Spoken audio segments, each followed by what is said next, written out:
Good morning, everybody. We okay? We awake? How my morning people doing? All right, now those of you that are not morning people, can you just give me a sound that tells us it? Coffee, right? Hey, welcome to the Ransom Leadership Training. It's an event that we want to invest to give back because we believe that growing churches are led by growing leaders, or at least filled with growing leaders. Whether you go back to a workplace, a work site, a classroom, or a family room, we want to invest in you. My name is Jared. I'll be your host, so some good news right off the bat. The awesome content that is coming is not coming from me. So I'm just going to kind of guide us of where we're headed today, and I want to make sure that you know what's going on. So first item, if you walked in here and you regularly attend downtown campus, I could tell because you don't know where the bathroom is. You walk a little funny. So out these doors, by the Coke cooler, there is a hallway that you can go down, and you're golden once you go down that hallway by the Coke cooler in the lobby. Second thing, if you parked in the parking lot by the salon, Southeastern Salon, unless you are planning on getting a body scrub afterwards, you need to move your car. Okay, some of you are kind of thinking it over now, right? Park there, anyways. God is doing pretty incredible stuff through the Ransom Church. And the Ransom Church is people, but God has shown us that there are a lot more people in Sioux Falls that don't attend church, that don't know Him and know that saving faith, a lot more captives to be set free. So we are launching West Campus. All right.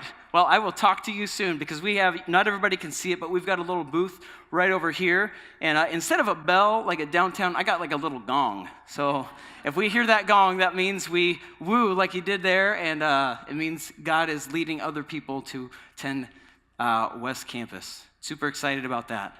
Friends, just diving a little bit out of the hospitality stuff. Today is important. I want to challenge you. You've been to these things before, I'm sure. You've probably been places where you've been to a church event or a training event, but I'm going to challenge you to engage today. I'm going to challenge you to write down what you hear, write down what you think you hear, right? And take notes, engage, choose to make this important. Because tomorrow is a new day. Tomorrow is full of new challenges. And God is calling us, God is calling people as His plan A to go into those dark places and challenge the status quo. That God is calling us for disciples to make disciples, for leaders to train up new leaders, and for churches to plant new churches. And you are part of that. It's not just for the people that sit in the, God might call other people. Well, God might just be calling you to be a part of something that is not even happening right now other than in God's dreams. Isn't it so good to be part of God's dreams in this world? Friends, we've got a guy coming up here in a second. His name is Phil Tagg, but let me tell you a little bit about him. He is a guy that is no stranger to this place because almost 10 years ago, he was part of a small group that said a big yes to God and launched a new church in an old movie theater over on 41st Street. I got this part wrong last time, so I'm going to try and get it right this time. He is husband to one wife. He is father to 3 kids, and he needs 2 L's to spell his name correctly. He's my friend. Would you welcome Phil to the stage?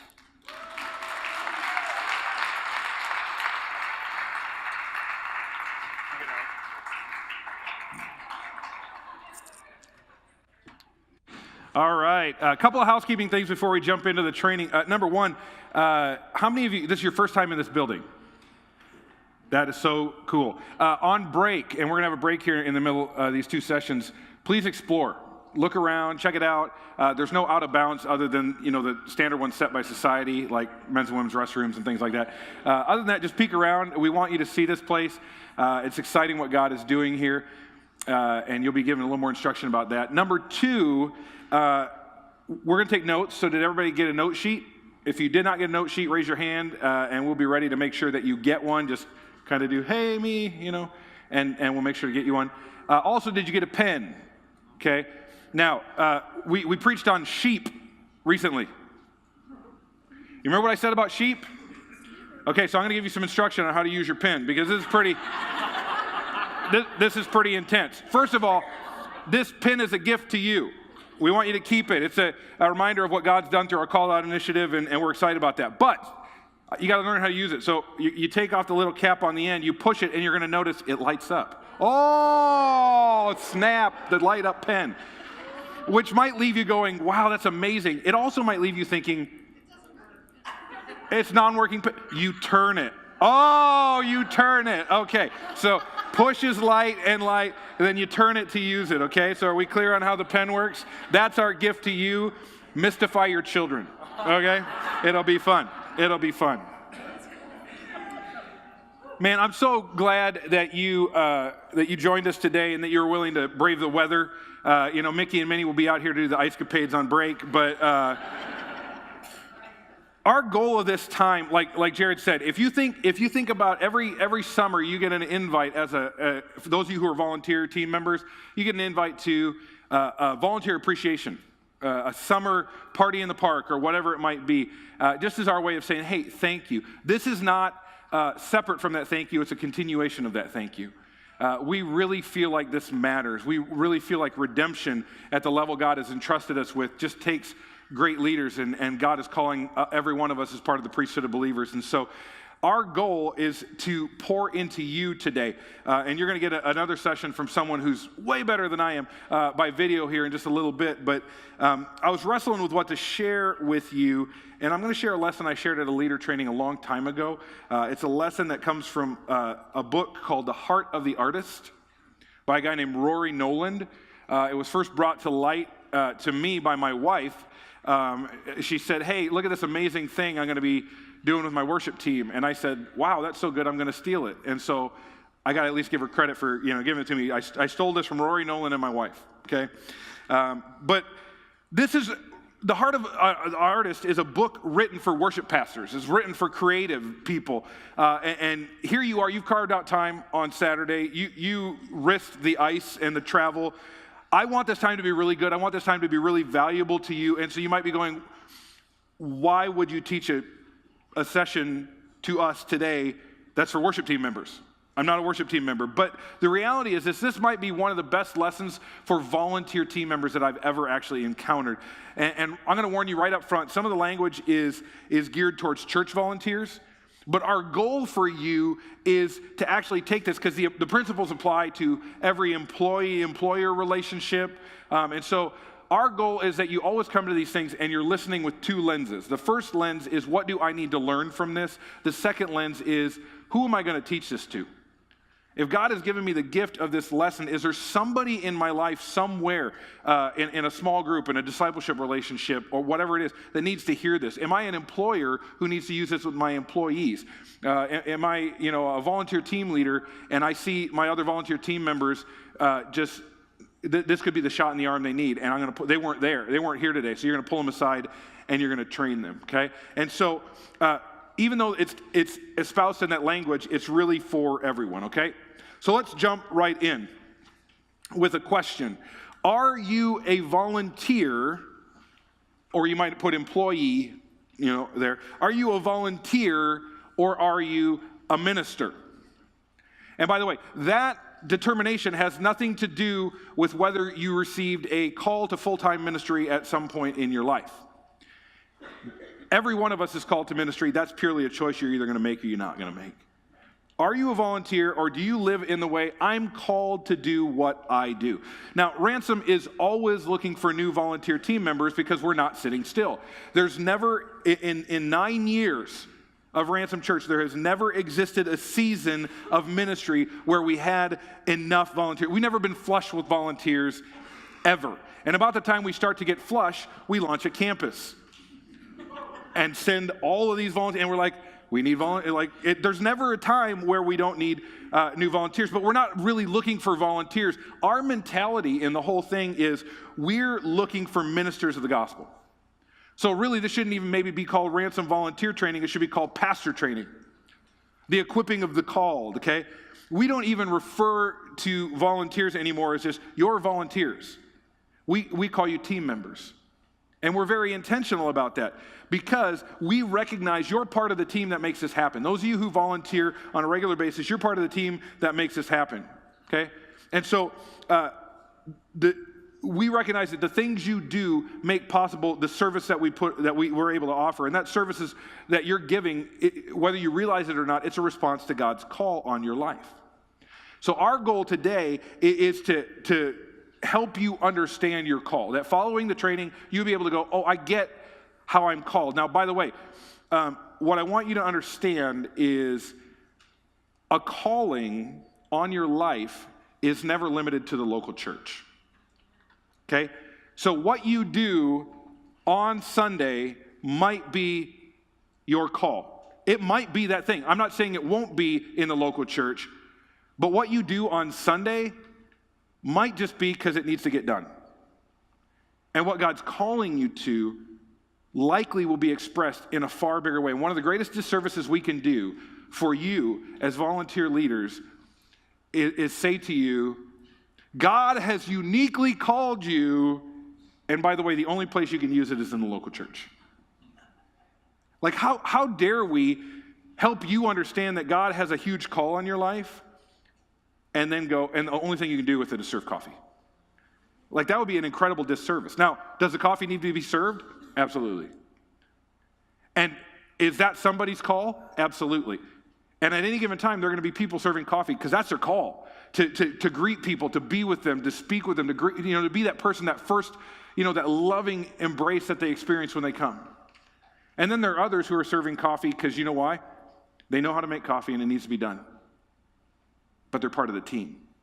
So do not limit this to your volunteer role currently. Oh, it does apply there, but don't just go, oh, that's the only place I can use that. This is about who you are, who God made you to be. So that's what we're going to dive into, okay? So with that in mind, there is a huge difference between those who volunteer out of obligation and those who feel called by God to serve. And it's not that volunteering out of obligation is bad, there's just more. Okay, so I'm going to speak a lot directly to church volunteers, but there's a deeper level of joy, a deeper level of reward available when you're living in God's call for your life. And calling is not something that's just for pastors. We're called to use our gifts in the local church and in the world around us. One example is 1 Chronicles chapter 15, verses 16 and 19. If you go back and read it, you'll see King David appointing musicians for worship because that was their calling. Okay? And so there is a place for that. Colossians 4:17, it says, see to it that you complete the work you have received in the Lord. The idea is that every one of us is going to receive a work in the Lord to do. Frederick Buechner writes this. He says, the place God calls you is a place where your deep gladness and the world's deep hunger meet. This is that thing that fulfills you. It's also the thing that frustrates you.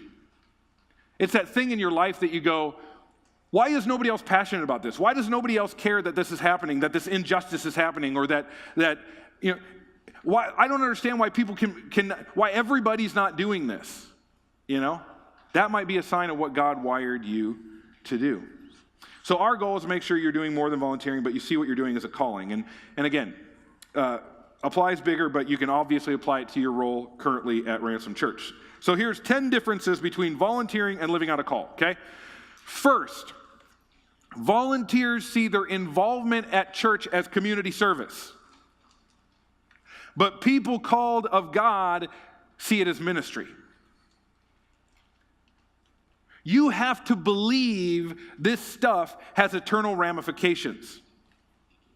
Okay? If it's community service, if you go in with a mind of community service, it's something you have to do.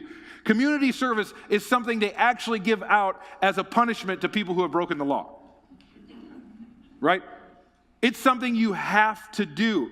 Even if that have to is, I have to do this so that I don't feel bad about myself, so I feel like I'm giving back. But it becomes an obligation. It becomes about checking the box. And here's what happens. If you go into, and let's talk about your volunteer role in church. If you go into your volunteer role in church with the mentality of community service, no matter what you do, you will burn out. Eventually you will go, I can't do it anymore. And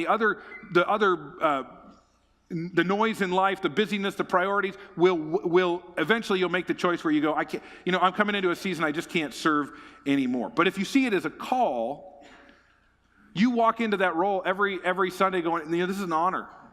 This is a privilege. Like, God is letting me do this. This is a position I don't even deserve. And by the way, that's true even if your volunteer role isn't in the area of your greatest giftedness. I have people say, I can't volunteer there. That's not in my area of giftedness. Is changing poopy diapers in anybody's giftedness? I mean, like, is anybody going, God made me for this?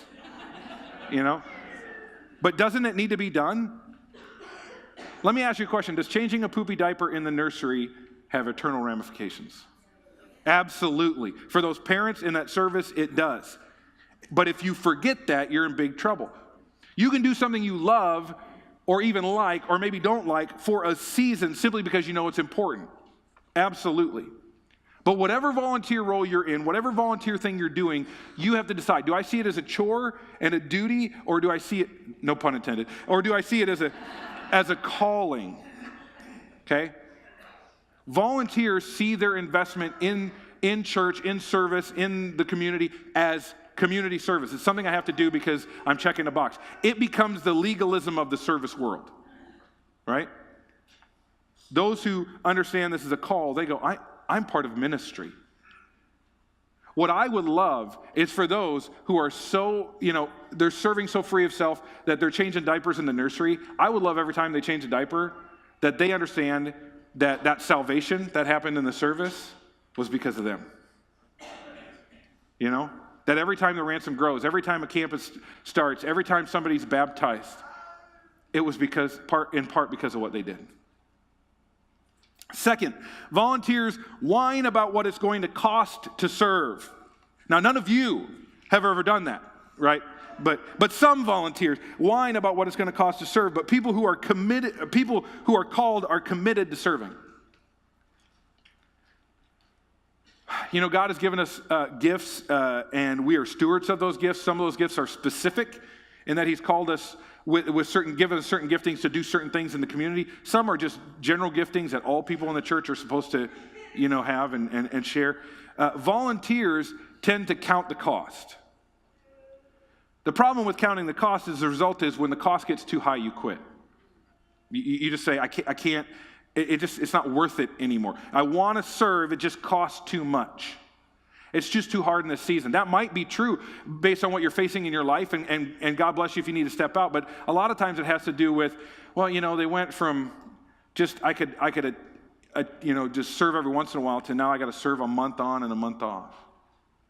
Now we got to attend one, serve one. Why are they doing that? Well, not for you. Not to make it convenient to you. We do a month on, month off for the kids, for the consistency of the volunteer in the room, for the experience they're going to have. We do month on, month off for the parents who are leaving their kid with a stranger who, after they come a few weeks, is not quite as strange because it's not a different face every single time. And volunteers will look at that and go, the cost is just too high. But if you understand that you're ministering serving just becomes a priority in your life. It's never about what do I have to do. When you'll know that the calling of God has captured your heart when, regardless of your role, you find yourself getting up early, serving late. It seems like a privilege. You get there early and you say, what can I do?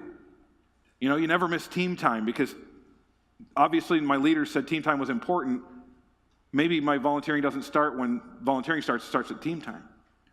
You're asking yourself, what can I do? What more can I do? You're never leaving a mess for the next volunteer to clean up. You're staying until everything is taken care of. You're working your schedule around your ministry, not your ministry around your schedule.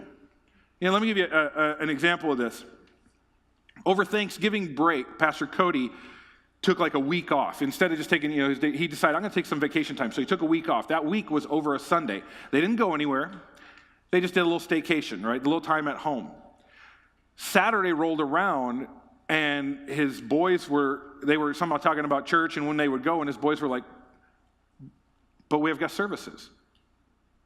Dad, you have to take us into church. They're on vacation.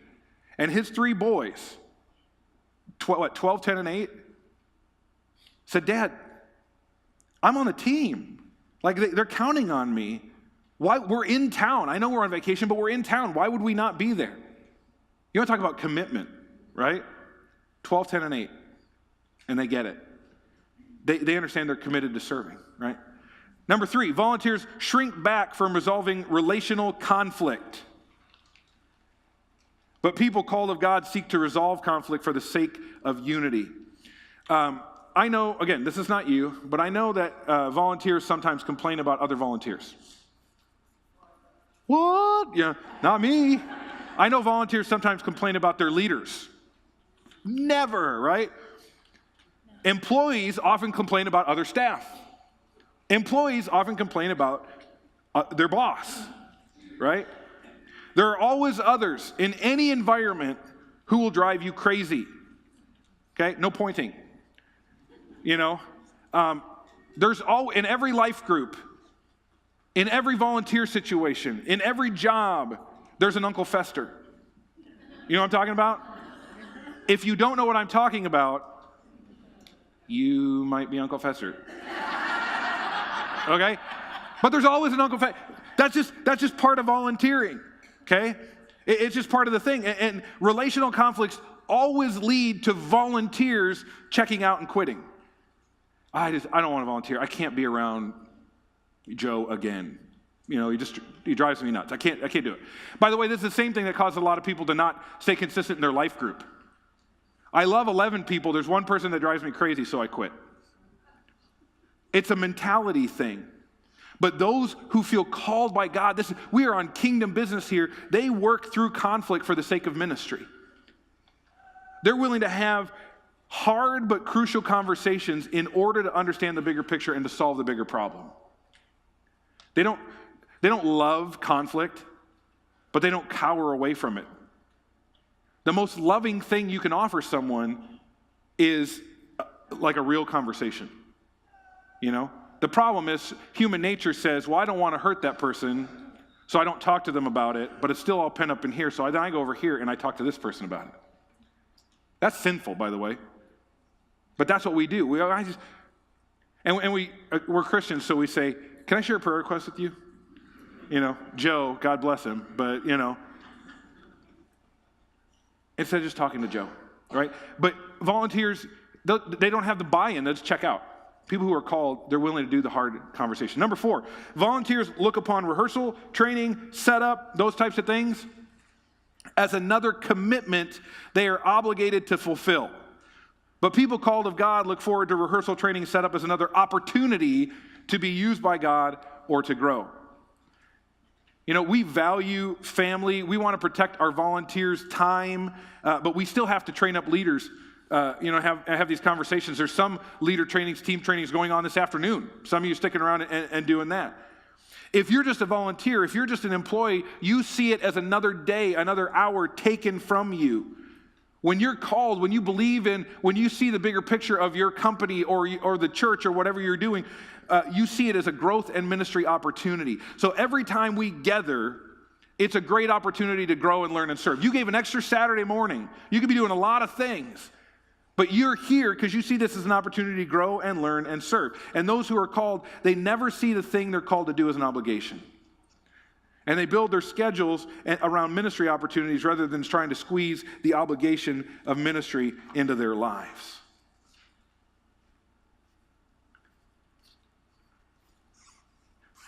You know, we have 2 kinds of volunteers right now. Those who have schedule conflicts and those who don't. You know what they both have? Busy schedules. I didn't tell them I was going to, well, I won't even do that. We have one, I'll just say this. We have one volunteer couple who volunteers on a regular basis, and they have kids themselves, and they have foster kids in their home, and they're the ones who never miss their slot, their month on, month off. Sometimes they go to different services so that both of them can serve. And when we have a hole in the schedule, guess who fills it? They take an extra shift versus the people who say, well, I got something going on. Different mentality, right? Number 5, volunteers do no outside preparation. But people who are called of God come to service as prepared as possible. In every world, in every environment, some people do just enough to get by. And that's true in the volunteer world. It's equally true in the work setting. There's always a broad range of engagement. Some give the bare minimum, After all, I'm just a volunteer. I'm just an hourly employee. It's not my responsibility. It's not my problem. Let the boss deal with it. Let the pastor deal. It's not my problem. People called of God know, hey, I'm part of serving him. I want to glorify him with my gifts, with my time, with my talents. So every time that they serve, they do so to the best of their ability. They arrive, like as we talked about, they arrive early, they stay late, they can't help but prepare. They can't imagine going into their volunteer role, treating the role as an afterthought. And obviously this particularly pertains to people who are teaching or in classrooms and stuff, but often when volunteer roles are seen as unimportant, it's because they've been treated as such. And so when people are called to serve, when people understand that they're called to serve, they never come unprepared. Because it's something they actually care about. They're not just checking a box. They're going, hey, this matters to these kids, to this life group. This matters. So if you're hearing this and you're it's like stings a little bit, don't worry, it leads to the next point. Number 6, volunteers are not open to constructive criticism. They get defensive about it. But people called of God are grateful for feedback. Because they want to be the best they can be. Volunteers are not open to constructive criticism. They get defensive about it. But people called of God are grateful for feedback because they want to be the best they can be. Those who are called are the kind of volunteers that go, hey, can you give me some suggestions? Can you correct? Like, is there anything I could do? They just want to get better. And so their goal is not to, never make mistakes. It's to make mistakes. I'm just going to try and I'm going to fail forward and I'm going to learn from my mistakes and just grow and eventually be the best volunteer I can be. Now, if you're only volunteering, you don't want to hear criticism. How dare you criticize me? I'm just a volunteer. All that tells me is that you think a whole lot less of your call than we do. And when you have that mindset, you're not concerned with getting better. You're just concerned with getting done. Right? After all, you're just checking the box. You're not totally invested. Number 7. Volunteers feel threatened by the talents of others, but people called of God praise him for distributing gifts and talents as he chooses. There is a certain breed of volunteer who volunteers and they do not find their identity in God. They find their identity in volunteering, in that role, in what they do for God. And they're missing where their identity should be coming from. So that's a bigger problem. But volunteers like this are threatened by new additions to the team. You get this new rock star volunteer with all these skills, and they're amazing. You're a guitar player on the worship team, and you get this new guy, and you hear and he's like, and you're like, oh my gosh, this is terrible. Because you see him as a threat to their position, your position, especially if they're better at something. So you fail to see that new nursery worker as the blessing that they are. Praise God. You just see them as a threat. And the result is you tend to check out because you feel unneeded. Well, they got the new rock star. They don't need me anymore. Except that we're always adding services and campuses and people and want to do all these things, and we'd love to plant churches someday. And so people called of God, they see these people as co-laborers of Christ. That guitar player and the dude's like, blah, blah, blah, and he's like, yes, show me how to do that. Teach me. Because they're thankful for the gifts that are brought to the table. They're not jealous. They're just happy to have someone to labor alongside them. And they're happy for the quality of care for those that are serving to go up. Number 8, volunteers want to quit at the first sign of adversity or discouragement. And by the way, numbers 1 through 7 can all lead to adversity and discouragement. But people called of God dig in and persevere. Now, I'm going to tell you something. It's going to shock you, right? Ransom is not perfect. I know. I was as surprised as you. It was perfect. It was at one point perfect. And then you came. Enough said, right? I've heard it said if you find the perfect church, it's not anymore.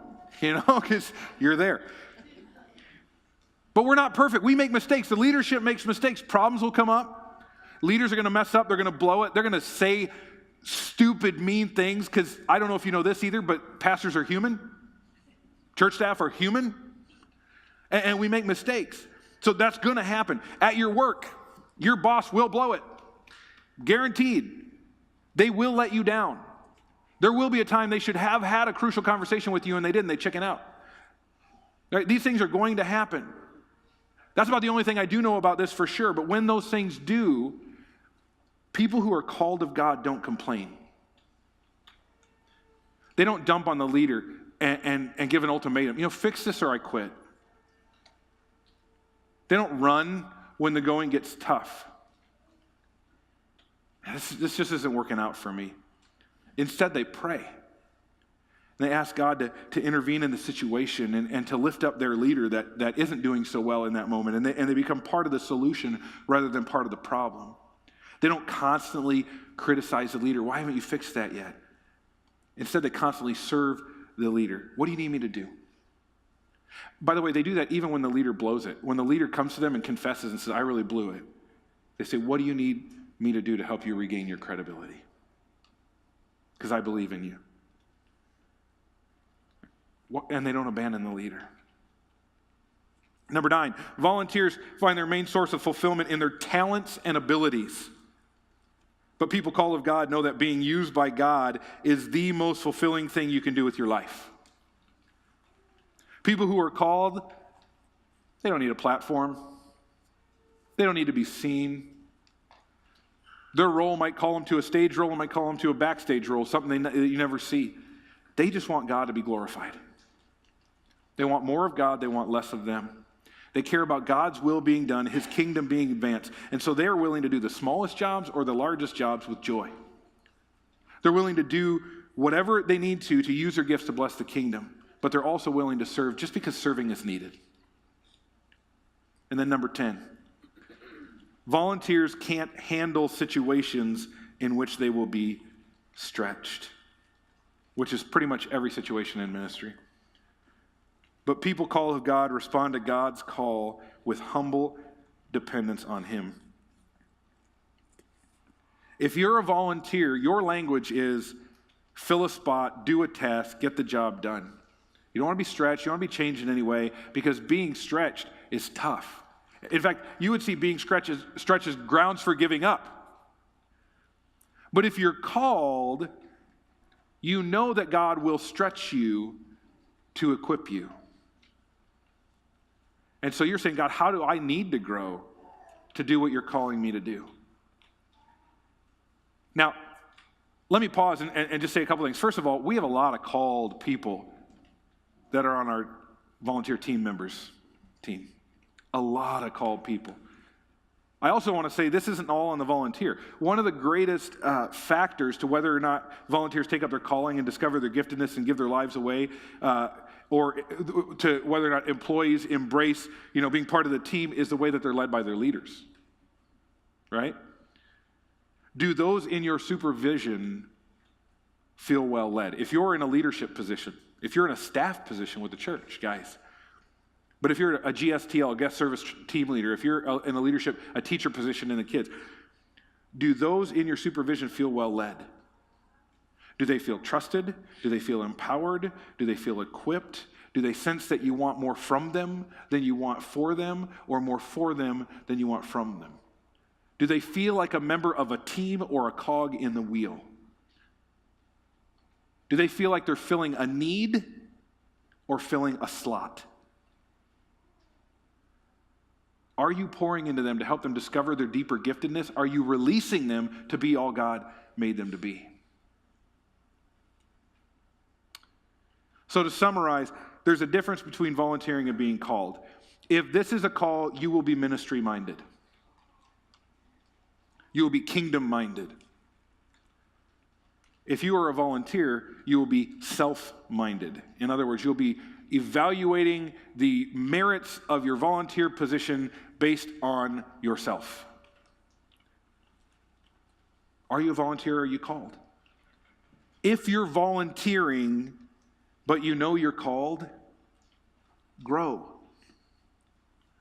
If you're serving in a role you don't feel called to, let your leader know about it. We want to help you find the right call for you. So So here's what we're going to do. We started a little late. We're going to run a little late. It's 9:55. We're going to give you 10 minutes for some group discussion till 10:05, and then Jared will come up here, and he's going to give some direction for the break. We're going to shorten our break just a little bit, try to get our next session started on time. And so be ready to pay attention to that break. So if you can hold off for the bathroom for 10 more minutes, I think you can. I believe in you. Don't just volunteer here, be called to sit in there. No. Just find 3 to 5 people around you. Form a little group. It's going to be noisy. It's going to be chaotic. It's going to be fun. Maybe just the people right behind you. That's probably, if you do like 3 in a row and 3 in a row, that's probably the easiest.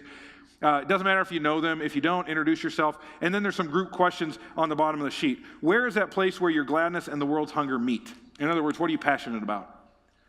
What is the greatest obstacle you face in moving from a volunteer mindset to a called mindset? Which of these 10 shifts would you say most reflects your struggle? And what's one action step you can take this week to move towards your calling?